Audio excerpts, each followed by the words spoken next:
Hi everyone, I am Vanita. I am currently pursuing BE in Electronics and Communication in Sri Venkateshwar College of Engineering. I am from 3rd semester A section. Today my subject is Social Connectivity and Responsibility. Module 1, Plantation of a tree or a plant. Plantation of coriander.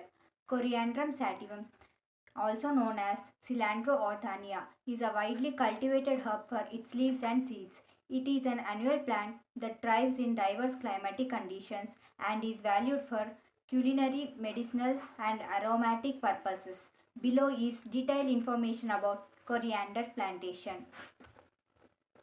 Climatic requirements. First one, temperature. Optimal range is 20 to 30 degrees Celsius.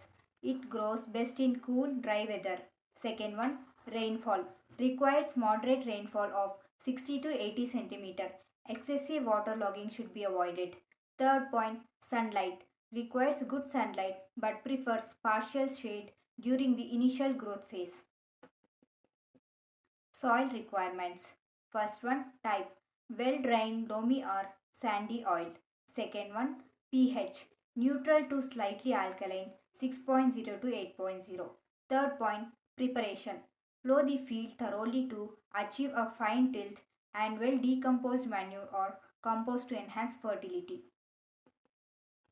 Planting. Sowing season. Winter crop October November in tropical regions. Spring crop February March in temperature regions. Second point, propagation through seeds. Third point, seed treatment. Treat seeds with fungicides to prevent soil borne diseases. Fourth point, spacing. Maintain row spacing of 15 to 30 centimeter and plant spacing of 5 to 10 centimeter. Fifth point, sowing depth 1.5 to 2 centimeter. Irrigation. First irrigation immediately after sowing. Subsequent irrigation once every 7 to 10 days depending on the soil and weather conditions. Avoid overwatering. Fertilizer application. Base application. Use farmyard manure 10 to 15 tons per hectare. Chemical fertilizers. Apply nitrogen 40 to 50 kg per hectare. Phosphorus 30 to 40 kg per hectare and potassium 20 to 30 kg per hectare. Crop care. First one, weeding. Perform 2 to 3 manual weedings for healthy growth. Second one, pest control. Common pest, aphids, caterpillars control. Use neem oil or approved pesticides. Third point, disease management. Common disease, powdery mildew, wilt control. Apply fungicides and ensure proper drainage. Harvesting. Leaves. Harvest 30 to 40 days after sowing for fresh leaves. Second point, seeds. Harvest when the fruits turn brown and fully mature. 90 to 120 days after sowing. Yield. Leaves 3 to 5 tons per hectare. Seeds 1.0 to 1.5 tons per hectare. Uses. Leaves used as garnishing and flavoring in food. Second point, seeds used as spices or ground into coriander powder. Third point, medicinal helps in digestion, reducing inflammation and managing cholesterol. Second module, Heritage Walk. Heritage Walk, Baswanagudi. Baswanagudi is one of the oldest and most culturally significant localities in Bangalore, Karnataka. It is a blend of tradition and modernity, known for its historical landmarks, vibrant markets, and lush green spaces. Key features of Baswanagudi.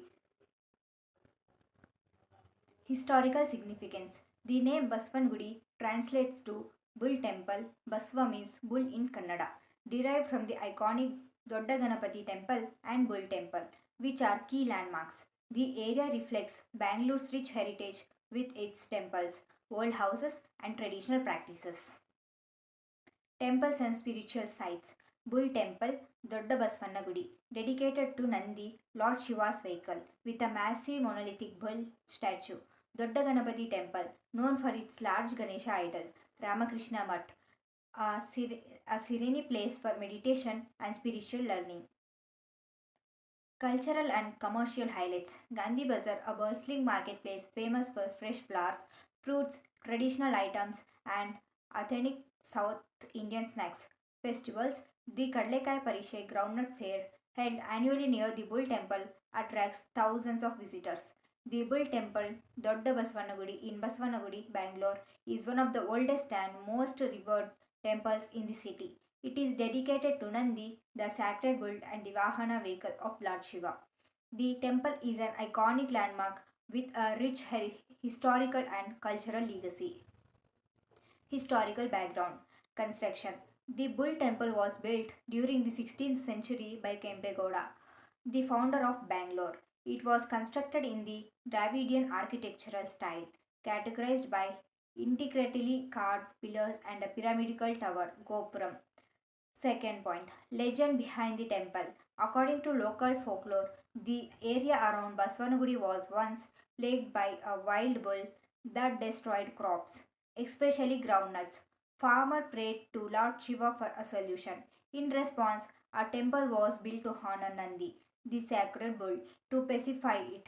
After the temple was built, the bull ceased its destructive behavior and the region prospered.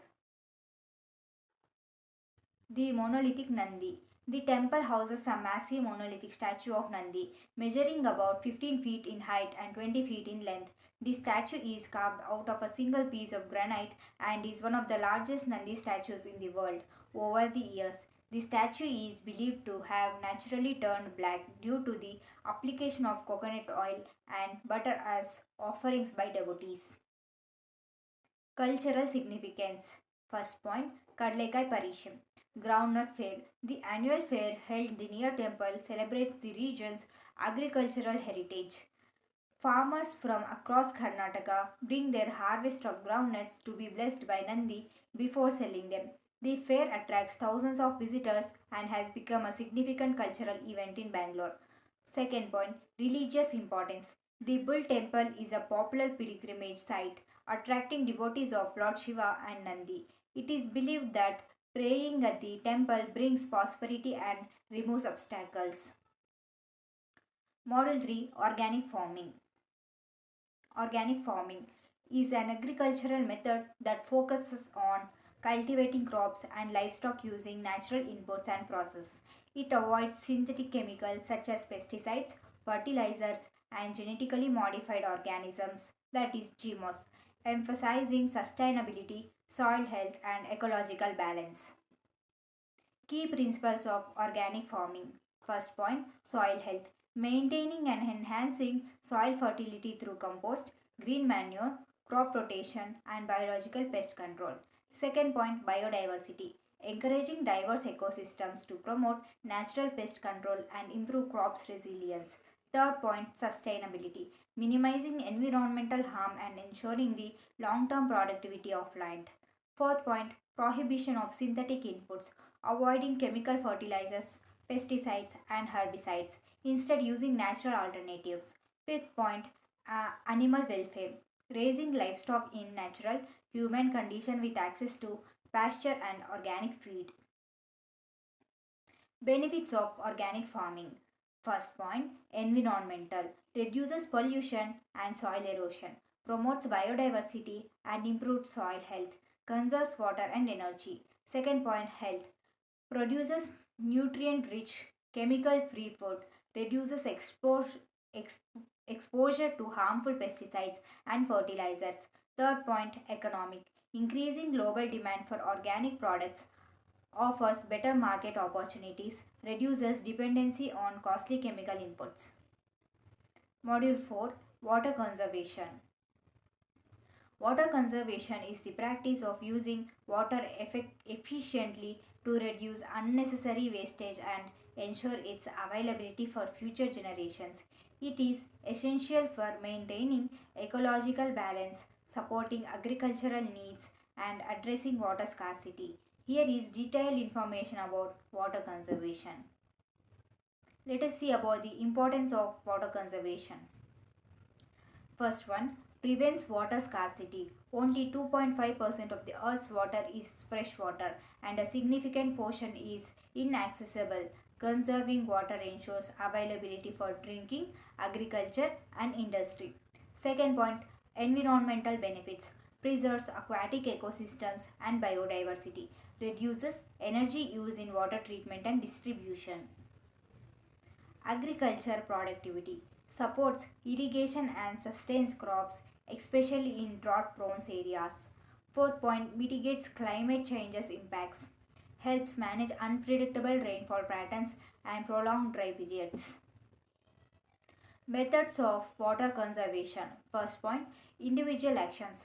Turn off taps while brushing or washing. Fix leaks promptly to avoid wastage use. Use water efficient applications. Example, low flow faucets and dual flush toilets. Second point, rainwater harvesting. Collect and store rainwater for domestic or agricultural use. Install rooftop harvesting systems. Third point, agricultural practices. Use drip irrigation or sprinkler systems to minimize water use. Opt for drought resistant crops and mulching to retain soil moisture. Recycling and reuse. Reuse grey water from sinks or showers for non drinking purposes like gardening or cleaning. Treat wastewater for reuse in industries or irrigation. Fifth point, community initiatives. Construct check dams, ponds, and reservoirs to conserve rainwater. Conduct awareness campaign to educate people about water saving practices. Let us move on to the next module, food walk. Our food walk to Agape Children Orphanage can be summarized as a heartwarming and impactful experience that combines generosity and compassion. Here is a concise summary. During the visit, we spent quality time with the children, fostering connections, sharing stories, and bringing smile to their faces. This initiative not only fulfilled the immediate need for food but also created a sense of care and community, leaving a lasting impact on both the children and myself. Act of kindness showcase the power of small gestures in making a big difference in the lives of underprivileged children. Summary of the food walk to Agape Children Orphanage. We organized a food donation visit to Agape Children Orphanage aiming to provide nutritious meals and spread joy among the children. The event involved careful planning, including preparing or delivering fresh, wholesome food while ensuring hygienic and nutritional balance. Thank you for watching.